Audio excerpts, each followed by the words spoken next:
Okay, so hi everyone, and thank you very much for watching or listening. Liam Hartree here today with another episode of Presenting Champions. Today is episode 227, I believe, and today I'm joined by a very special fighter. Today it is Demon Monsoon, as this man is known in the fight world.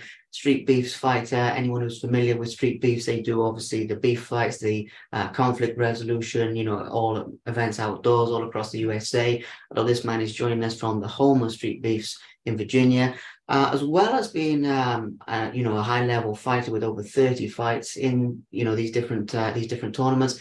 He's also on the autistic spectrum as well. So today we're going to be sharing an important social message. As always in my interviews, it's not just fight stuff, but there's always a deeper aspect as well. So there's a bit of inspiration, bit of hope in this story, basically of what Demon Monsoon is showing. Anything is possible, if you believe in it enough. So thank you all for listening. And Champ, thank you for coming on the show, my man. It's awesome to have you here. No problem. Thank you for having me. I love doing these. Like whenever I get a chance to talk with other folks, and I will say UK is very special to me for one reason because I'm a big Doctor Who fan. My mom got me that for me, so I always in my house there's like Doctor Who stuff all over my apartment. So it's kind of like gotta Oh, be where the home of Doctor Who. So I always say about the UK, it's like hey, that's awesome, man. That is very cool. Yeah, I mean, Doctor Who is one of our most globally known, television shows and everything. Very popular, I mean, I live near to Cardiff, the city Cardiff, and they've done some filming there. So I'm in Wales, and there's a lot of Doctor Who history around here, man. So that is a small world. Thank you. That is awesome. Okay, so we'll get into it with the fight stuff in a moment. But before we do, I'd like to touch on obviously your journey through autism. Obviously, it's something you have, something you're very open about, something you do a lot of good work to. I really think raise awareness of and like enlighten people about what it's all about. So I know this is starting with a pretty big question, but can we touch on like your journey through that, when you were diagnosed, and also when you made the decision that you wanted to show people anything is possible, if you get what I mean. Let's talk about your process a little bit. my one thing was I will say this now. I don't look it, but I'm going to be 40 in March. Not ready for that. I was diagnosed back when autism was just getting, everyone had know what autism was in the early 80s and then late 80s. People kind of knew it. I was held back in school. And then throughout my entire schooling career, I always knew something was wrong, but nobody told me. Then I got tested. I got tested in school. And then when I left high school, graduated high school, went to college, they still tested me. And then it was in my 30s that actually, when I was about 33, 34, one of my buddies noticed, he goes, dude, you wear the same clothes, you eat the same food. When the schedule goes crazy, you get upset. And he just knows all these patterns. He was around me long enough. He's like, I think you need to know what's going on. Asked my mom. My mom said, yeah, you probably have it. Got tested again. And I did have it. I actually pulled out my old school records. I asked school for all the records. It said I had autism. Besides the autism, I had schizophrenia. I had there's always different Jeffs. I take medicine for that. And I also have PTSD, post-traumatic stress syndrome, from certain events, old roommates, and the passing of my late father when I was 20. And, just a lot of stuff that built it. And then I had done pro wrestling before I ever went into boxing. I was a big boxing fan for years. I'd watched my favorite fighter is Arturo Gatti and Mickey Ward, best trilogy of all times. Of course, the UK, Lennox Lewis, and any of the, yeah, I tell you, the Hatton brothers, and there's a couple fighters out there that also do autism awareness that I kind of followed. And then it was towards the end of I was doing pro wrestling, and I kept watching these boxing matches. And I'm like, I could do that. Why am I not doing it? Got into it, went to a gym in Philadelphia, which is not where I'm living now. As you know, I'm in Virginia. But started going into that boxing gym. And the coach at the time, Christopher Ice Booker, who is a pro fighter, said, "You got something with you, bro. Something's different, man." He said, "I have autism." He's like, "Why don't you share that? Why don't you publicize, like tell everybody you are autistic, you have this condition, share with it, show everybody you can fight." And he put me in a sparring match, and I was laughing. I'm like, "What's a sparring match?" Again, super green, didn't know what to do. First time, got my butt handed to me.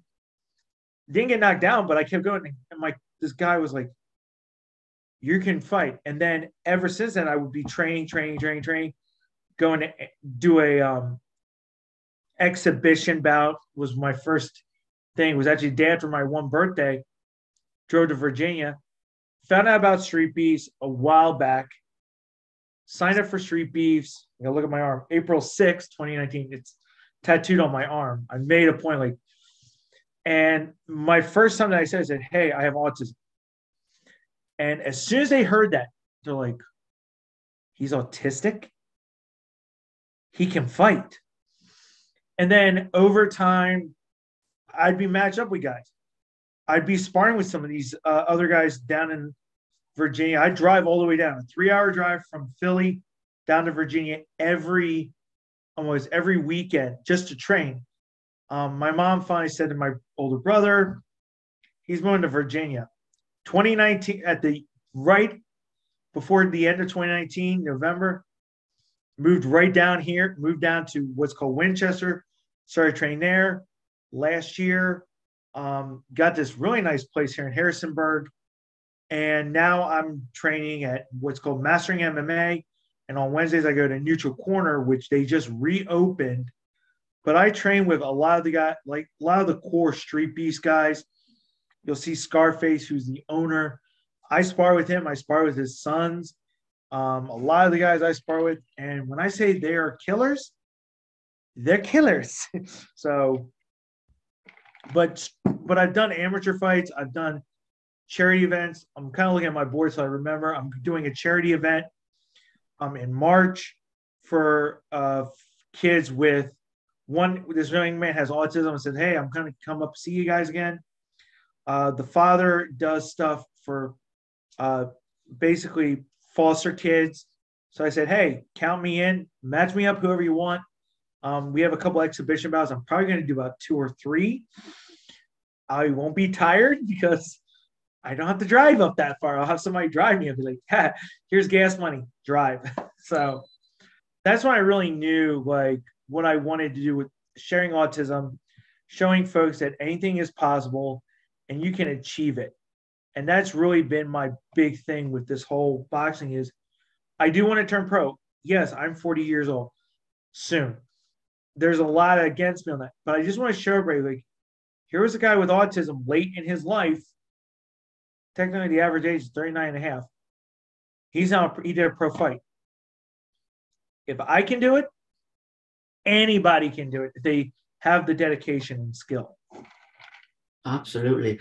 Well, first of all, incredible story. I love that, so many different aspects. Love the message that you're putting out there, which is, really a big reason of setting this up in the first place. Obviously, you're a hell of a fighter and everything, got to put that in there. But, the way you're raising the awareness, I love that. Now, we'll come back to the boxing now. I just want to backtrack on 1 or 2 other things you said from the inspirational standpoint and everything. First of all, you mentioned as well as the autism and things, there was some mental health stuff. Now, personally, I don't really regard autism at all as being a mental health thing because it's just a different way of thinking and everything. But, you have obviously, from the sounds of it, dipped into that, like you mentioned, the schizophrenia and everything. Do you mind sharing that just from the standpoint of what happened and how you've sort of got a handle on that to be, doing everything you're doing now?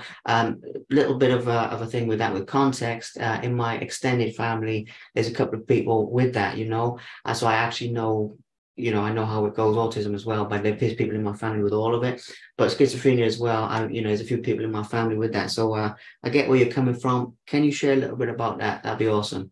Sure. I handle it it depends on when I wake up in the morning. It literally starts with, I have sleep apnea, so I have to wear a mask in the morning at night.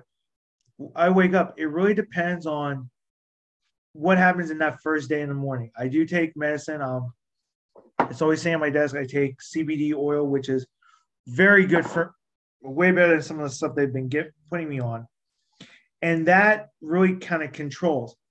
If I'm not in fight mode, which is if it's at the week of a StreetBeefs event, and I know there's a fight about to happen, I'm very calm. I keep the voice, the different Jeffs, as I said, very relaxed. When we're near the day of the fight, if the fight's on a Saturday, Friday, it's like you think I'm stone cold Steve Austin. I'm literally not saying a word. I go to work, everyone's like, he's about to fight tomorrow. We gotta just let him be. And I'll just get in there and be like, get done work. That night here, I'll have my gear packed, and I know what's going on.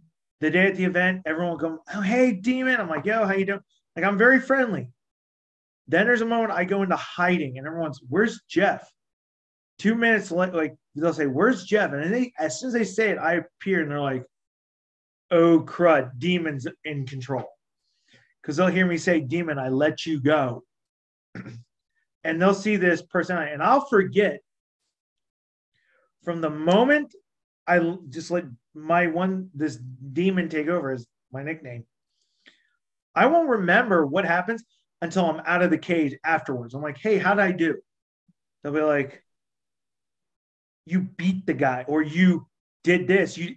Dude, you fought great. It's like, or if I lost, like you lost this on this. I'm like, okay. And then they'll give me my medicine, and I snap back, and I go back to lovable Jeff. But there's like that 15, 20 minutes, you're like,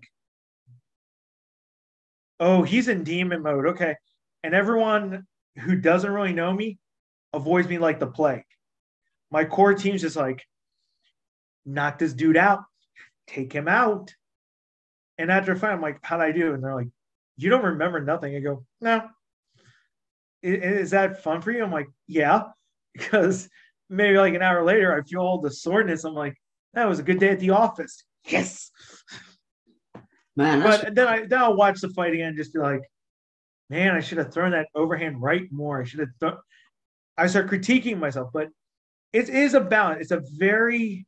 You got to balance a lot of stuff. Some days I'll tell people it's a day that you don't want to be around me. I just don't want people around me. There are other days where I'm like, yo, I want to be around you. Just don't let me leave. I want to leave the house. Let me do this.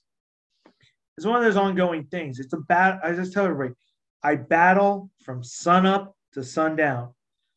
And then at night, it's all night. It's a 24-hour, 7 days a week battle. But I make sure in my room, there's a lot of stuff. Like I tell people, my room is my safe zone. Out there, anything can happen. But in here, I know I'm safe. I have my laptop. I have my pictures. I have a ton of stuffed animals, the TARDIS. I got like all this stuff that makes me feel safe. Mm. And of course, I got my mom on speed dial if I need to talk to her, or friends that I need to talk to. Yeah.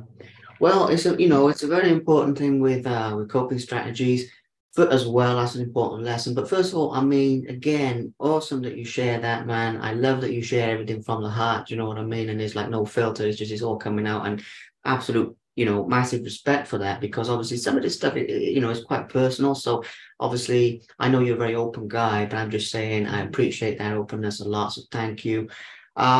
So basically the demon, like even when you wear the mask and stuff, that is like an alternate self, if you like. That is, Do you ever go into that at any other times, or is it specifically when you're fighting type of thing?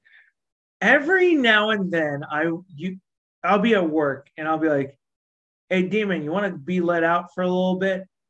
And about 2 seconds later, everyone will be like, oh, God, no. And it'll be like this cynical, sarcastic person for like 2 minutes. And then I can snap him back into place. And they're all like, dude, are you okay? I'm like, yeah, just normal. They're all like, you're evil. You're evil. You're evil. You're evil. Like, you're pure. Like, they don't even realize like it comes out. I'll be on the phone with my mom, and every now and then it'll come out, and she'll be like, "Please put him away." I'm like, he needs to be let out. When I'm training, if I'm doing sparring, every now and then one of the guys will say to me, he goes, "Yo, I want Demon to come out." I'm like, "Okay, you better tell somebody to have my oil by my side." And they'll like tell somebody, like, have his medicine on standby, because it takes a lot out of you. Like when Demon comes out, it's like, and you want to fight that. It's like, and it's weird because we've transitioned now. We're transitioning from the mask to what's called the last cowboy. I'm still known as Demon Monsoon, but I kind of like, I'm the last of my kind. Like, not many 40-year-olds get in there and go to war. And I've had some wars. Some that I'm like, okay, I mean, I'd like to go the two guys I lost to rematch, but I know that'll never happen because one got banned and the other one's down at Dirty South. And like, there's a lot of controversy with the first one. That was whatever. We can talk about that. That's always a good laugh because you're like, and we can also explain how StreetBeefs works. But Demon always loves to come out. Like when, and I can feel him. Like he'll want to come out and be like, okay. But when it gets closer, like after I'm done fighting, and there's no fights for a while, he stays quiet. A lot of it is it's just, and I'll be like, okay, you can come out for a minute. He'll be like, hey, and my mom's like, oh dear God, please no. There'll be coworkers going, please no. But they want a good laugh. They'll be like, you can let him out for a little bit. I'll be like, and it keeps it healthy. I always tell people, all these personalities, they need to be healthy. If you suppress them so much, they eventually take over your subconscious. From what I research this stuff, which is scary. And that's why I always say, hey, Demon, if you want to come out and play, come out and play. Hey, if you want to have some fun, I'll give you 30 seconds, act crazy. 30 seconds will pass. Okay, he's good. If I'm in a training session, he doesn't come out. He absorbs all the knowledge. Because then when we go into fight mode, all that knowledge is just boom, boom. He takes over. So yeah, that is amazing, man. So when people get in there with you, they're literally fighting a demon. That is wild, man. I mean, I've interviewed a lot of fighters. Don't get me wrong, you get some guys with a killer instinct and everything, but that's the first time where I've been talking with somebody and they're actually fighting an actual demon. So that is wild. This next bit, fairly brief on this one, but I just want to highlight it before we then go full throttle into like all of the boxing and street beefs. You mentioned wrestling earlier as well, a professional wrestling. What were you doing with that? How long were you doing it for? I did that for about 2 or 3 years. I did pro wrestling. My buddy opened up a pro wrestling school, and I said, hey, he needs students. He looked at me, he goes, oh, you could be a referee. And I'm like, I don't want to be a ref. I want to be on there. Okay. And he had me play caveman who was very quiet. He did not talk. And I'm like, okay, I'm a caveman. I don't like the idea. I wanted to be me, and I was called a face. It was fun. But when I started getting really injured, like my knee would be bothering my back, I was like, dude, I can't be doing this. And the one day after an event, I just said, I'm not doing this anymore. It's not fun. I'd rather do boxing. At least I know there's a winner and a loser. At least I know if I put all my heart into it. And that would kind of change it. And that's why I just said, I mean, I still watch pro wrestling. Royal Rumble's on tonight. I'm probably going to watch that. I'll make fun of it. But like, I can sit there and watch all the spots, everything. I know what's going to happen. Because again, another side thing with Autistics, we analyze everything. If there's something we love, we analyze it to the extreme. 3 a.m., you wake up, you're saying fight video. I'll be standing in front of my mirror, shadowboxing the fight I just watched. Same thing with pro wrestling. I analyze it to the extreme. But I rather do boxing. As I would like to do commentary on pro wrestling because it's fun, but I'm always going to be a boxer. I was doing it for a friend, and I think his school went under like 6-7 months after I left. So I was like, oh, glad I stopped. That's good timing, man. 100%. So, yeah, like I say, we'll go into the boxing now in just a moment. Last thing, autism, things that people don't understand about it that you would like to, put across to sort of raise people's awareness and enlighten people, as I said at the beginning. What would you say are like the main sort of misconceptions or the main things that you have to explain to people that you'd like people to know? Obviously, there's a lot more awareness now than there was when you were younger, which is great because even in a few years, like it's getting more awareness all the time. Mental health the same, and everything. But still, there's some people who might not know certain things about it. So, like in terms of like you mentioned about the room and keeping safe, you mentioned about the clothes and everything. What would be some other stuff that you wouldn't mind sharing that people should Uh, know? you should never. They're normal. Mm, We tend to say, okay, oh, you have autism, you're special needs, you go over there. No, I've been very blessed. I have folks around me that I'm teaching them what autism is, and also every autistic is very different. You mm, have some that are antisocial that just stay in their room. You have some that are very open about who they are. Dang. You have some that fluctuate. It's they're the same person. They also don't have a lot of friends. They don't have friendships are very hard. And if you get to understand, oh, wait a minute, he's having one of those days. And the next day, oh man, I love you, blah, blah, blah. That's a very norm with autistics. That is extremely norm. And people just gotta understand it that you can see somebody going down the street and they may, be talking to themselves or they might do something a little different and you're like, oh, you're weird, or you're the R word, which I have purposely banned amongst my friends. Now sometimes they use it, they look at me and I'm like, slip ups occur, I'm cool with it. But that person might be going through something. Say hi to them. Hey, have a great day. That 1 second could be like, whoa. If you have somebody new, if you have an autistic and somebody new comes into their world, tell them, hey, are you okay? I'm like, and be like, it's happened a lot with me. We have somebody new coming into the gym. I'm like, And now if they feel safe in that place, oh, they'll go up to the person. But they might come to you and be like, is that person good or bad? They'll say they're good, you're fine. It's very common now. Like at some point, everybody's gonna know somebody with autism. It's a known fact. But the levels of severity, some are put in a home, others have AIDS, others they can live on their own, but they need a lot of help getting to where they need to be. If they go crazy for a minute, you got to work with them. I have a boss, sometimes I'll go all over the place and she'll be like, come on back, buddy. It happened. It's people just gotta understand they're a normal individual, normal person, and they think differently. I look at stuff way different than you look at stuff. I look at boxing way, way different than most people look at boxing. You just got to work with them. And that's why I want to get out to people. It's like, get to know the person before you jump the gun on them. And that's the crazy thing. absolutely. Yeah.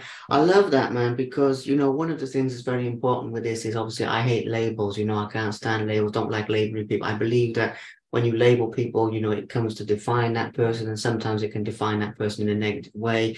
Can't stand any of that. But at the same time, obviously, as I mentioned before, you're a very brave individual in the sense that you're out there in the public eye. Basically, you're doing these podcasts like today, like you do a lot of them. You're on your social media, you're doing lives, you're just putting it out there all the time. And that's a very, very brave thing to do and everything. So, when I'm looking at this, I'm not quantifying. I mean, I think that actually, like on the spectrum and things like that, it's a gift. I actually think it's a gift because people think of things totally different ways. And there's a lot of things like when I was in school, I had labels thrown at me, ADHD and dyslexia and all types of that was not very academic, even though, as you can see, I'm good with like, reading, writing, taking loads of stuff in and everything. But when I was in school, like focus was terrible. But I look at that as a gift. Like I got twice as much energy as most people, I can just go and go and go and, do a lot of stuff in a day that like people do in a week and things. So it's all about like taking what you're talented at and using it to your basically to your advantage in a way. And I really think that that's something you do, like with channeling your energies into the fighting, but also channeling like, all of this into the awareness and having your interests and everything. It's absolutely awesome, man. Let's get into the boxing. Let's jump into it. I mean, because that last bit wasn't a question. I just wanted to say, absolutely awesome. First of all, what I'm probably going to do with this is like we'll walk through some of it with street beefs and everything, but I'm probably walking through 30 odd fights like one by one is going to be too much. So let's talk about some highlights. Okay. First of all, share with us how many fights you've had, first of all, and which ones are your favorites? I know that's a big question, but let's do a little bit of it this way. Obviously, you did say earlier, mind, this is going to be a funny one that you don't always remember how you did, but from watching the fights back, maybe you have some idea which ones are your favorites. So yeah. Well, this is called the Book of Jeff. I literally write down all my fights. So if you combine StreetBeefs, charity events, everything, in less than 4 years, I've had 54 fights. StreetBeefs is up to 33. Some of my favorite fights, first of all, has to be, I did an exhibition bout. This wasn't StreetBeefs, but it was with a thing called Rocket Promotions with Kurt Fleming. The dude threw bombs at me in the first round, and my coaches thought I was going down. But it was also the first time I had both my coaches with me. That's one of those favorite ones that, always stays in your mind. In terms of my favorite StreetBeefs fights, my most recent one with Nocturnal, because I had the guy who ran StreetBeefs cornering me. That's huge. I mean, I get to spar with this guy, and he's cornering me. Another one was, and I can give you, because I have the dates right now, was May 29th. He's actually fighting day on the West Coast.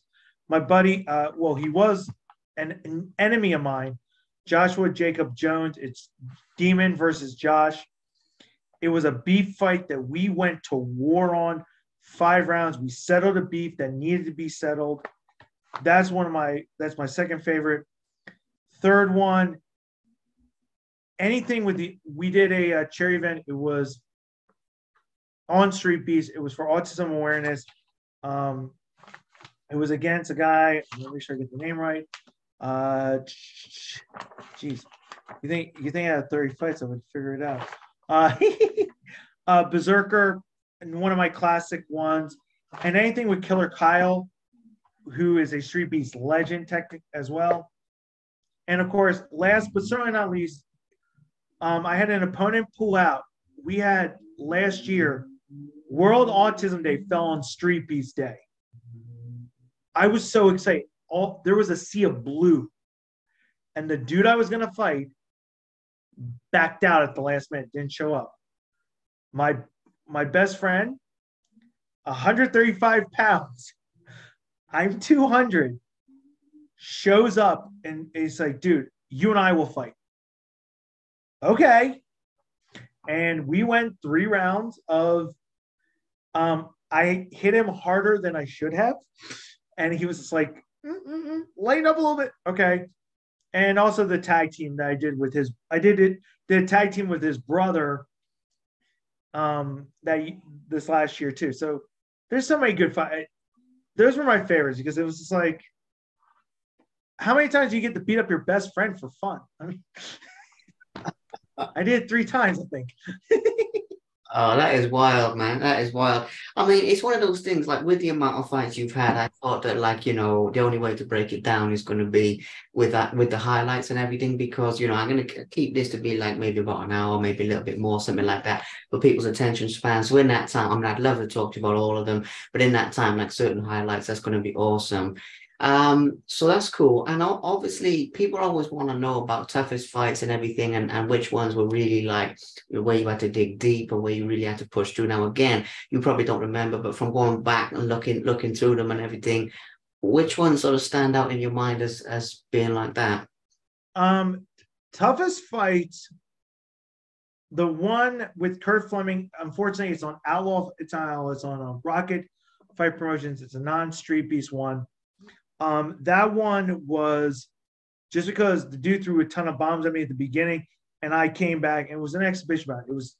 That was a very tough one. Another tough one because of the emotions was me versus Josh, which is StreetBeefs West Coast. Just because it was so personal, like forget form, forget skill. I just went in there and I said, I'm breaking your body. I'm beating you up. We're going to settle this beef one way or another. And minus that one, OG Yard, I honestly have to say, literally, probably the one with Grisby, because it was, that was a war too. To me, all the fights I've ever had, they're wars, because the question is, what demon's going to show up? Is it the one that's going, I'm coming to get you, or passive aggressive? Every now and then, passive aggressive comes out. It kind of dies real quick, because like once you get hit in the face, you're like, oh yeah, boom. But those are the ones. Even the 2 losses, like I said, I've had 2 losses in the yard. One was, I'll just say now, the guy lied about his experience. I was still green when I fought this guy. If Demon was to fight him again, Demon would probably kick his butt. The other one was, it was a close decision. The 3rd round could have went either way. One day we'll probably do a rematch. We've always talked about it. I don't look at that much as like, it was a great learning experience, because I started changing my style. All my style, every fight evolves. I'm an evolving fighter. I go from brawler to technical brawler, back to brawler. It's a gift, and also kind of makes everybody go crazy. So, but yeah, those were my toughest fights. The Kurt was toughest. Then I would say Josh, based on the emotions, and Grisby, just because Grisby's a good fighter. I mean, all those fighters, all 33 of them are good. Yeah, well, that's the thing, man. I mean, StreetBeefs, they match up really well. Obviously, a lot of these fights, as you mentioned, like, they do actually have the actual beef behind them. So there's like a lot of emotion in there, and obviously, it gets vicious and everything, which I think is still actually a little different sometimes than even fighting people like in the paid ranks and everything, where you don't know the guy or whatever. Sometimes there's something personal behind it. So, yeah, I mean, all the fights are bound to be tough in different ways, but it's good to get like, your memories of a few of them. Talking about, I'll come back to some more of those type of questions in a minute, like the highlights, but talking about StreetBeefs themselves, I mean, obviously, you've been working with them a long time. So with this, I don't really have like a narrow question about, this element, but just share with us a little bit about what it's like to work with them. Some people watching this will know all about StreetBeefs. They'll watch the fights and everything. Some people, it might well be their first exposure. Do you know what I mean? It might well be one of the first times they're hearing about it. You never know. So just to cater to both individuals, your journey with StreetBeefs, you've been with him since the early days. You're in with Scarface, you spar with him. So yeah, just share a little bit about like your journey and everything through the process, Sure. StreetBeefs has been around way before I started. It'll be 4 years in April. And when you get there, when you show up to one of the events, whether you're fighting or you're watching, you see the brother and sisterhood. It's a family. Yes, we are the most craziest family you could ever meet, because we like to punch each other in the face. That's normal around there. But what really gets it is we help each other out. We might have one person's going to be a timer. Oh, they'll have their front and be like, okay, 30 seconds. You'll hear their voice. And someone, here, hold it. I'm about to go fight. They fight, come back. Okay, back to timing. You might have somebody recording. They've never held a camera before. They work with each other. Then when you go to their gyms, neutral corner, they will make sure like you get the good work, you get solid work. They might say, hey, I know you can only come 1 day a week, but we know somebody who lives over here. They connect you. Sunshine Trisk, who's out in Iowa, she is a huge part of this too. She'll tell fighters, go here, go there, go here, go there, go this, go that, do that. Like, she'll get people like, yo, so-and-so's coming, so-and-so's doing this. If a fighter is struggling, they'll put something out there saying, hey, we got to help this guy. He's one of our, it's a family. And one thing I always say about this, about the hardest StreetBeefs, is you have Scarface, who the motto is guns down, gloves up. If you have a beef with somebody, you settle it in the cage. The majority of the fights at Street Beefs are not beef fights. I always have to do that. Majority of them aren't. They literally, you go to the event, and this is what they'll do. Okay, boxers on one side, MMA guys on this side. Okay, boxers. I need guys over 170 over this side, 170. Be like, what's your experience? Okay, you have like 1 year, and I'm the only one left, and the guy's 190. Okay, Demon, you get him. And I'll talk to the guy because the guy might be super scared. Like, look, I'll work with you. We'll have some fun. It'll be a great time. Like, it doesn't, at the end of the day, it really doesn't matter who wins or loses.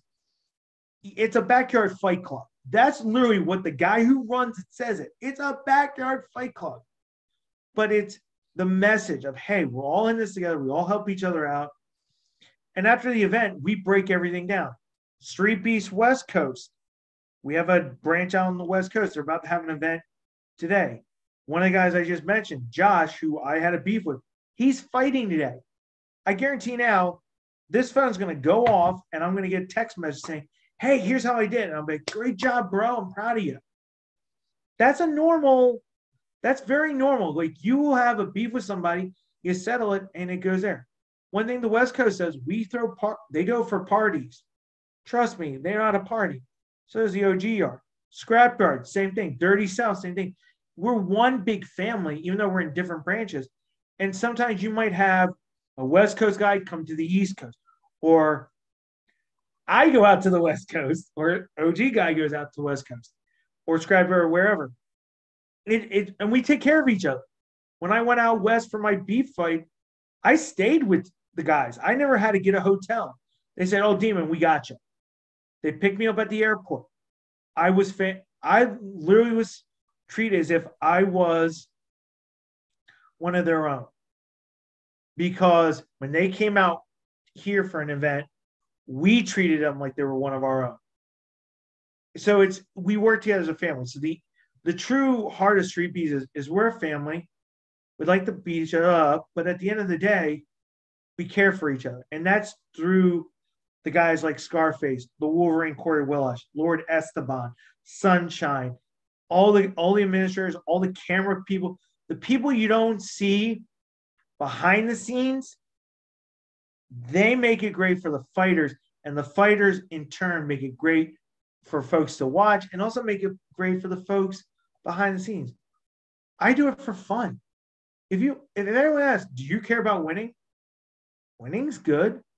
But just to be in the cage with my Street Beefs family, yeah, I'll do that in a heartbeat.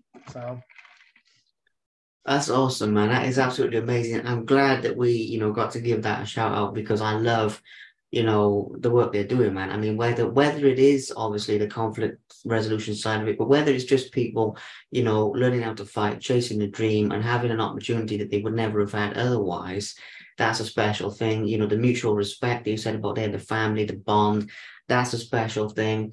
There's so much to it. Absolutely awesome. Obviously, can you share with us a little bit about the atmosphere? This is going to be an obvious one for you, but the atmosphere at the show, obviously you can watch the fights on YouTube and everything, and that's one thing. Obviously, I'm over here in the UK, you're actually over there in the heart of it. So, what is it like at the show? I know that's a big question, but just in your own words, you've been to a lot of them. So, yeah. It's addictive. Like, if you have a fight that everybody wants to see and they know it's coming, and it's like, we'll announce a couple big fights and you feel the energy, it's addictive. It is not the same as it is on YouTube. In the crowd, you hear the raw, you hear the punches as crisp, you hear the crowd screaming. There are times, and I get freaked. You would think I get freaked out, but it's like it gets on the back of your hair standing on the back of your head. I've gone into the cage, and you hear everybody screaming my name against a dude who may have had only a couple people, and they're just like, "Oh my God, this is like, it's something special." Me versus Killer Kyle is the best example of what I'm talking about. I walked in, My coach had a mohawk. I had my hair cut, the whole thing. I had the mask on. All you heard was everybody against Killer Kyle. Killer Kyle is an OG guy. He's one of their own too. But the crowd was going nuts for both of us. And it was just, and, afterwards, after the fight was over, it was a third round KO. It was a heck of a fight. But people were just like, dude, that energy. And then if you have like somebody who's very popular, big name, fights another big name, the ground is shaking. It's like, I swear, we've had earthquakes there just from the big guys falling on the ground with MMA. No offense to those guys, but you times that with the crowd, you probably got an earthquake because they'll be jumping up and down, banging on the cage, the noise. There's a reason why it's out in the boondocks. So we can make as loud as we want because our camera angles, all the camera stuff is great. Being in person, it's like WWE. You've got to be in person for that moment because it is addictive. I love it. One of the fighters, T. Nassie is his name, because I was not there for a couple of events for a couple, personal reasons, and I was getting ready for a big fight. That when I talked about Kurt, they said there was something missing. When I showed up that night, it was like, oh man, there's the energy. And then someone said, yeah, when you're about to fight, it's like the energy level just spikes because we know we're seeing something special. And I turned around and said, I get excited when I see all y'all fight. It's just, it's an addictive, it's a drug. Your adrenaline goes sky high. Hearing that crowd and you're about to fight, or if you just fought and you hear that crowd and you're like, the moment you get in that cage, it doesn't dissipate. It fills in. Even though it's open air, it fills in. And you're like, it can be intimidating if you're not used to it. Man, that's wild. I mean, it's something that's very cool about the shows as well, because obviously the matchups are great. You get people genuinely wanting to, battle the best individuals. It's not like a lot of what you get in boxing now where people avoid each other. I mean, it's, heads up, everybody's head to head. But at the same time, like the atmosphere is totally unique, man. I mean, there's not really anything else like it anywhere. I mean, in the UK, we do have one that's like similar to StreetBeefs called Spartan Promotions, but it's bare knuckle boxing instead of like MMA and stuff. And that's like, they were doing outdoor shows for a while, but there's not a lot like it, man. I mean, it's a very, very unique thing, and the atmosphere just seems a bit electric with StreetBeefs, and it's something special, man. So with all of this, I mean, obviously you've been a very, very busy man, or obviously right now I'm talking to you, but obviously Demon, he's taking a lot of the credit for this, but in terms of like your future plans and stuff, because as we move into the pretty much the latter end of this interview, like I say, keeping it about an hour for people's attention and everything, where do you want to go? I mean, you mentioned earlier about going pro, so that's obviously going to be an aim. Super inspiring, man, as well, especially because of the age and everything. I mean, you surprised me with that, by the way, because you do look younger, genuinely. And I mean that from the heart, like, it's usually something you say to a woman, like, but in your case, genuinely, you said 40. I was like, wow, fair play.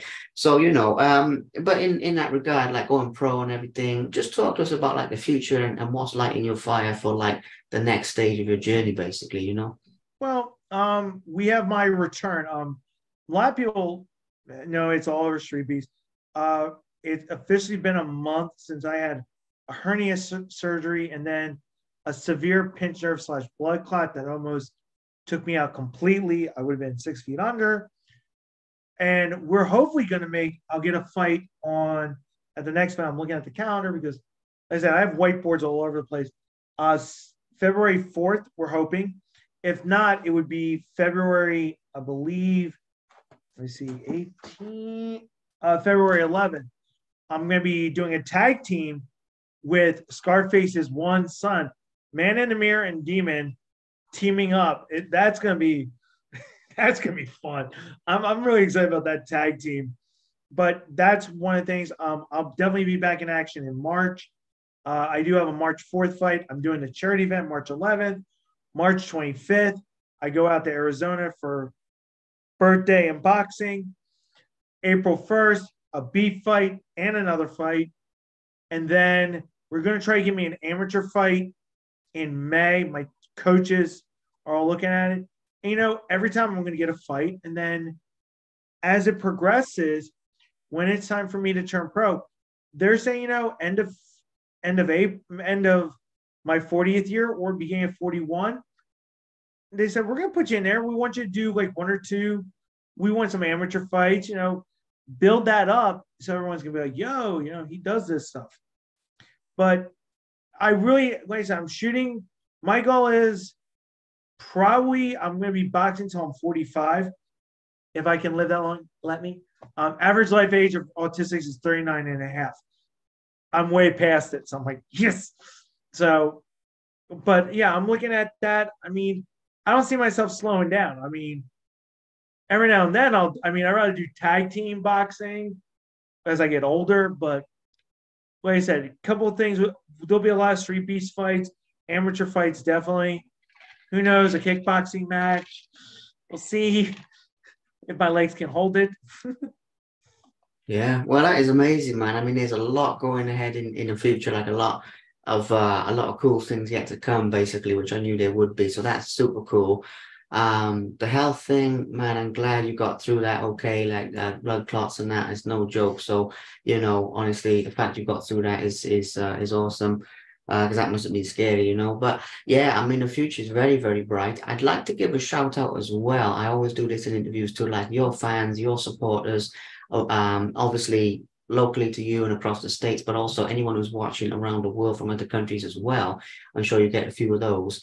Like I said at the beginning, some people, this will be their first exposure to you, first exposure to StreetBeefs, but there's going to be a lot of people who follow StreetBeefs or are involved in it as well.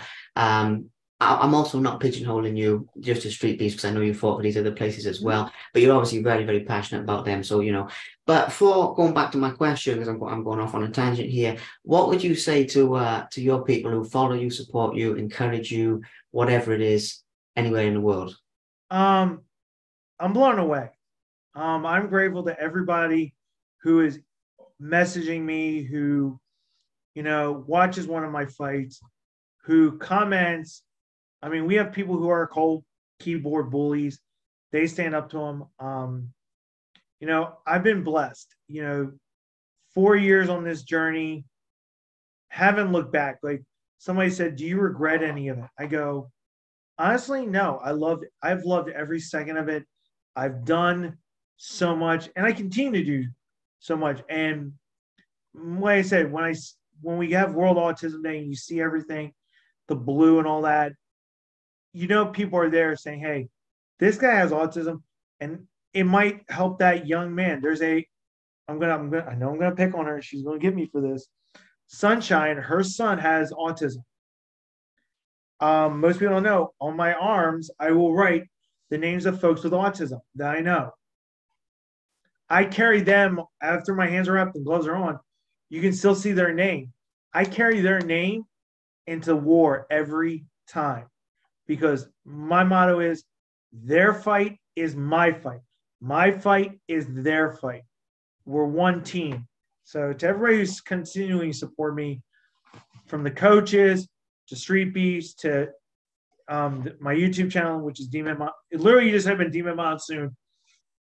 I'm all over the place, which I'm like, yeah, I'm not used to it. Everyone's like, you get used to it. I'm like, no, I'm like the guy behind this in the scenes going, hi, keep it up. But yeah, I'm very grateful to everybody. And also to you for letting me do this, share my story, because that's how we're going to change the world. And that's always been my thing. I want to change the world. I want to change the autistic world and say, look, get off your butt. Go, if you're passionate about weather, if you're passionate about this, whatever, do it. Have fun with it.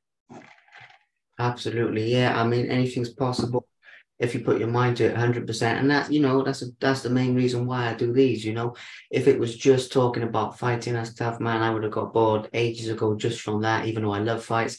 But the inspirational side of it as well, that's the meaning, that's the impact we're having on the world. Last question then for today is, obviously you mentioned about your YouTube channel then, but where people can find you, where people can connect with you. You're a very, very accessible guy. You're an open book, and like I said before, you're always on social media doing lives and doing all different things. So how can people reach out if they want to? First, I'll go to Facebook. Just type my name in. I'm ERY. My mom's named me that way, so not the traditionalist. I'm always the one. Or you can go on Instagram, at Demon Monsoon, SB for StreetBeefs. You can literally just type my name in on YouTube, and it always pops up my YouTube page. We're celebrating 20 years. I have done what it was Monsoon Live, and then it became Demon Monsoon Live. It was radio to MySpace, which makes me feel old, to Facebook, and now YouTube. But we're celebrating our 20th year. We're in season 20. We're gonna have a new show up tomorrow. But all you have to do is look me up, and if you have a question, shoot me a question. If I don't get back to you, I always tell people there are 3 reasons why I will not be able to get back to you right away. 1, I'm sleeping. 2, I'm at the gym. Or 3, I work. But as soon as I get off work, wake up, or get done at the gym, I'm on my phone answering. And I do the live streams that sometimes they're open forum. Others, they're like, this is what happened in my world.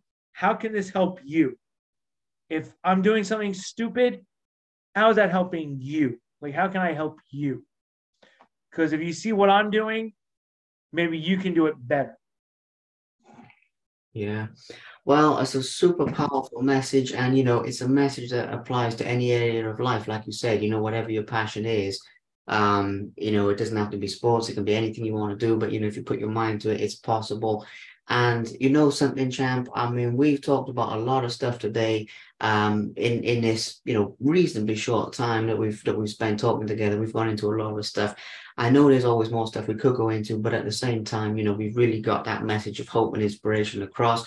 We got some fight stories across. I'm sure there's loads more, but we've got a few, highlights in there. So, I'm very, very happy. And the last thing for me to do is just to say a big thank you for coming on the show, a big thank you for making the time for this. And, I hope you've enjoyed it, basically. I loved it. Hey, I'll come on anytime you want. I'm one of those people, if somebody wants to do an interview, if they want to talk, I make the time. I'm one of those people, I might have like 26 things going on.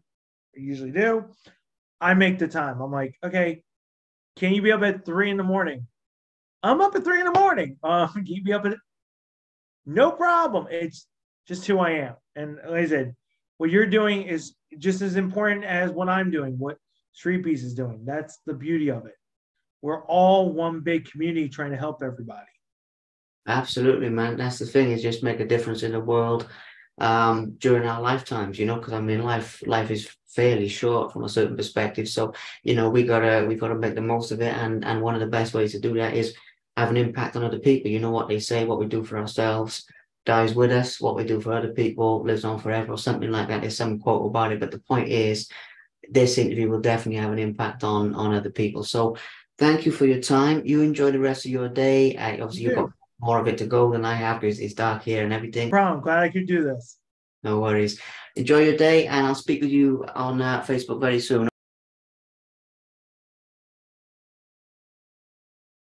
Thank you very much for watching. Please subscribe to the Simply Inspired YouTube channel, and there'll be more videos coming soon.